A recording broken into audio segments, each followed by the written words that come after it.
ஏம்மா இன்றைக்கி எங்கள் வீட்டில் என்ன சாப்பாடு தெரியுமா? இங்கே பார்த்தீங்கன்னா நெய்ச்சோறு பொங்கியிருக்கேனா. இது பார்த்தீங்கன்னா பொங்கி முடித்ததுமே அடித்து பிடிச்சி எல்லாம் காலியாகிட்டு மிச்சம் கிடக்கிறது தான் என்னென்னு காமிக்க வேண்டியிருக்கு. அப்புறம் வீடியோ போடலாம் குறைச்சிப்பிடிவே இல்லை, அதனால தானே. அதுக்கப்புறம் பார்த்தீங்கன்னா சால்னா வச்சுருக்கேன். எங்கள் ஊரில் பரோட்டாக்கெலாம் செய்வாங்களா, அதே மாதிரி சால்னா அப்படியே நெய்ச்சோத்துக்கு ஊற்றி சாப்பிட்டா சூப்பராக இருக்கும். காய்கறிலாம் எதுவும் இருக்காது, வெங்காயம் தக்காளி மட்டும் தான் இருக்கும். தேங்காய் கசகசா இதெல்லாம் அரைச்சி ஊற்றி சூப்பராக இருக்கும். அதுக்கப்புறம் பார்த்தீங்கன்னா முட்டை வறுத்தேன்னா, அதெல்லாம் சொன்னேன்ல எல்லாருமே சாப்பிட்டாச்சு.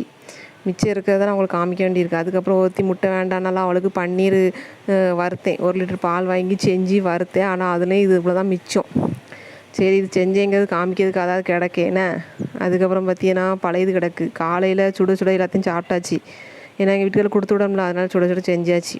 அதுக்கப்புறம் கடுங்காப்பி கிடக்கா. அதுக்கப்புறம் பார்த்தீங்கன்னா நேற்று வச்ச ரசம் கொஞ்சம் கிடக்கு. இதையே வச்சு இன்றைக்கி ஒப்பேற்ற வேண்டியதான். மத்தியானம் பழையது தான், அதில் எந்த மாற்றமும் இல்லை.